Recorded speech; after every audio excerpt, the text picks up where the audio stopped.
하나님은 제사도 구별하십니다. 만군의 여호와가 이르노라 너희가 눈먼 희생제물을 바치는 것이 어찌 악하지 아니하며 저는 것 병든 것 드리는 것이 어찌 악하지 아니하냐? 이제 그것을 너희 총독에게 드려보라. 그가 너를 기뻐하겠으며 너를 받아주려느냐? 말라기 1장 8절에서 14절 말씀입니다. 사람은 누구나 행복하길 원합니다. 그래서 행복해지기 원해서 많이 배우고 많이 갖고 누리려고 합니다. 그런데 행복은 많이 배웠다고 많이 누린다고 오는 것이 아닙니다. 그 행복을 찾기 위해 평생 달렸지만 많은 사람들이 후회하며 인생을 마칩니다. 행복의 길이 예수님께 있습니다. 예수님은 세상에서 이루지 못하는 확실한 행복을 주십니다. 행복은 예수님 사역의 본질입니다. 세상에 소망을 두지 말고 하나님께 항복하는 길이 행복한 길입니다. 하나님이 세상에 주신 두 기관이 가정과 교회입니다. 가정은 천지 창조 후 아담과 하와를 통해 주셨습니다.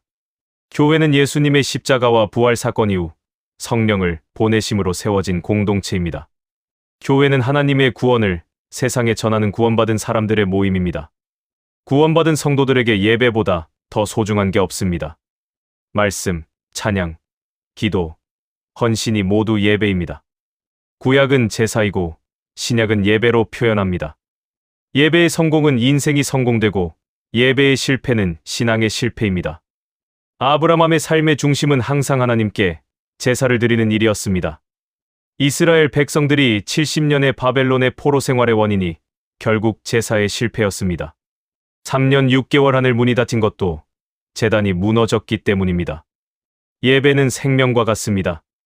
예배가 무너지면 신앙도 서서히 무너지는 것을 경험하게 됩니다. 고대 로마 시대 죽음의 위협에서도 예배를 드리고자 동굴로 들어갔습니다. 이것을 카타콤의 신앙이라고 합니다. 극심한 신앙의 박해로 지하묘지이자 피난처인 동굴에 가서 예배를 드렸습니다. 코로나 때 성전 예배를 못 드리게 할 때 예배 문제로 엄청난 갈등을 겪었습니다. 6.25 전쟁 중에 빨리 피난을 가야 하는데도 주일이 되면 피난을 멈추고 먼저 예배를 드렸습니다. 저희는 교회가 폐쇄를 당해도 예배를 드리겠다고 결의했습니다. 지금도 무슬림 지역이나 북한에서 예배 드리는 것이 발각되면 처형인 줄 알면서도 예배를 드리고 있습니다. 신앙생활에는 예배가 바로 생명입니다. 아버지께 참되게 예배하는 자들은 영과 진리로 예배할 때가 오나니 곧 이때라. 아버지께서는 이렇게 예배하는 자들을 찾으시느니라. 요한복음 4장 23절 말씀입니다. 하나님은 예배자를 찾고 계십니다. 예배는 하나님께 드리는 마땅한 일이기 때문입니다. 축복해 주시려고 찾고 있습니다. 24절에 하나님은 영이시니 예배하는 자가 영과 진리로 예배할지니라. 이스라엘 백성들이 포로 생활에서 성일만 되면 바벨론 강가에서 성전을 바라보며 울었던 것은 의식주 문제가 아닙니다. 성일이 되어도 드리지 못하는 예배 드릴 곳이 없었기 때문이었습니다. 우리는 지금 마음껏 찬양하고 기도하고 예배 드릴 수 있는 것이 얼마나 큰 은혜인지를 망각하고 살 때가 많습니다. 다시 예배자의 삶을 신앙을 회복하세요. 말씀 중심, 성전 중심으로 한 영성신앙으로 돌아오시길 바랍니다.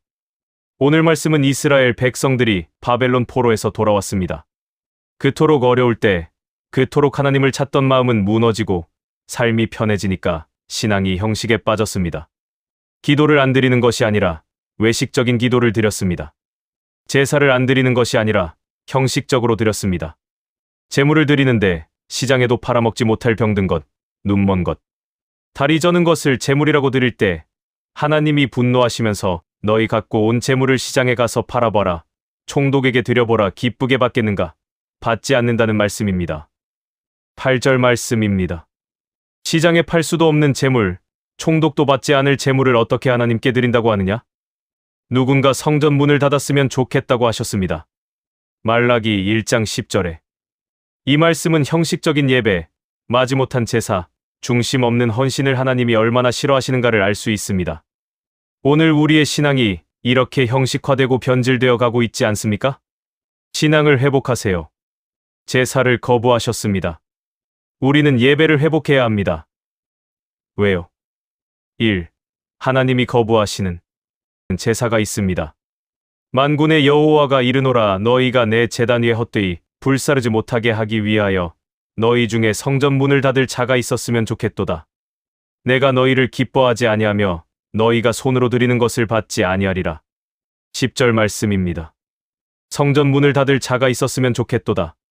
10절 중 내가 너희를 기뻐하지 아니하며 받지도 아니하리라. 10절 하 헛된 재물은 받지도 아니한다고 했습니다. 거부하셨습니다. 너희가 손으로 드리는 것을 받지도 아니하리로다. 제단에 드린 것을 헛된 재물이라고 거부하셨습니다. 왜 그랬습니까? 하나님은 재물보다 중심을 보십니다. 예배는 많이 드리는 것이 중요한 게 아니라 어떤 마음으로 드리느냐가 중요합니다.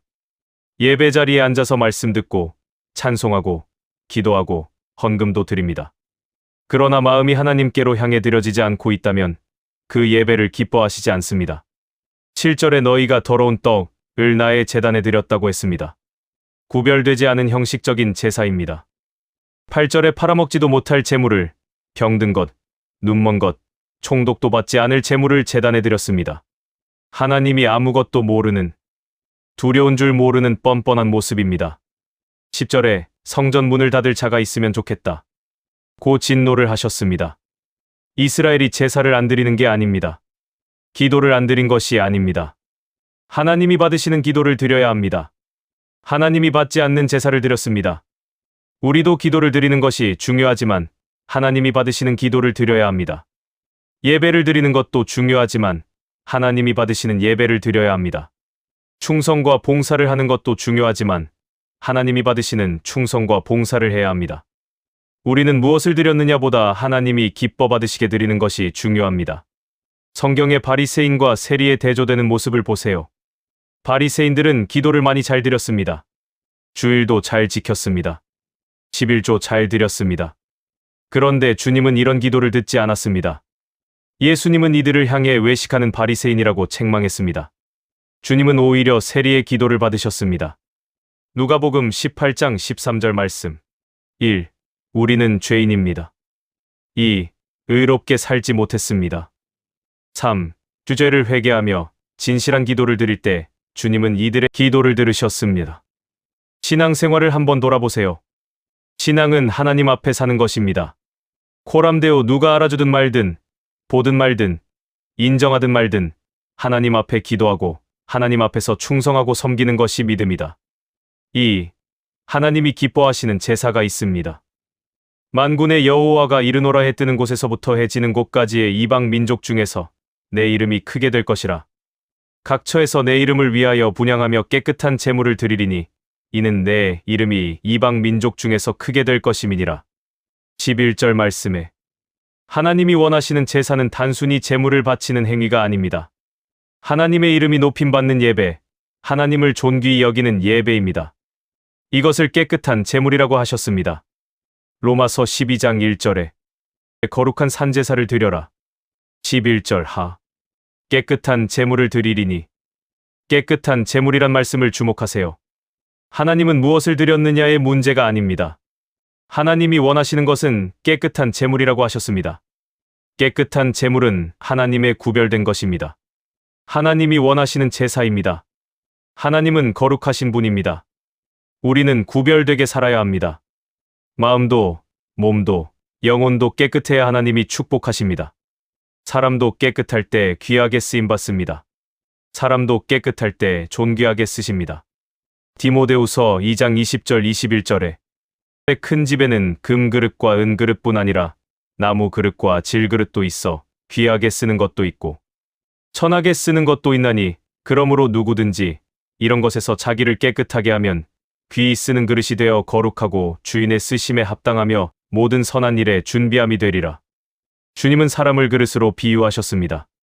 큰 집에는 금, 은, 나무, 질그릇이 있다. 주인이 원하는 그릇은 비록 나무 그릇일지라도 깨끗한 그릇을 원하신다고 했습니다.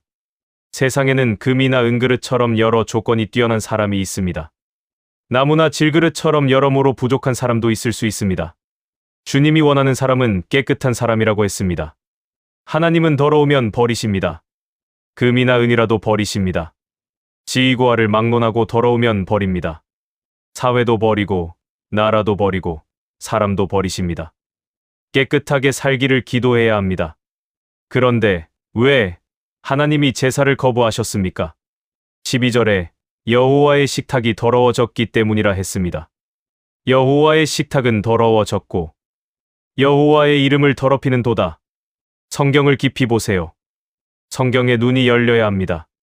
성경에서 길은 영원한 행복을 찾는 것입니다. 그런데 요즘 신앙이 타락했습니다. 신앙이 더러워졌습니다. 신앙이 형식이 되었습니다. 코로나 전에는 주일을 빠지면 죽는 줄 알았는데 빠져도 안 죽었거든요. 성일이 해이해졌습니다. 등산 가서 낚시터에서 예배 드린다고 합니다. 결국 신앙이 서서히 무너져 갑니다.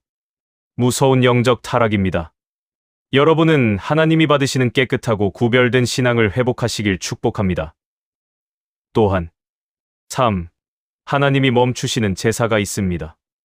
만군의 여호와가 이르노라 너희가 또 말하기를 이 일이 얼마나 번거로운고 하며 고숨치고 훔친 물건과 저는 것, 병든 것을 가져왔느니라. 너희가 이같이 봉헌물을 가져오니 내가 그것을 너희 손에서 받겠느냐?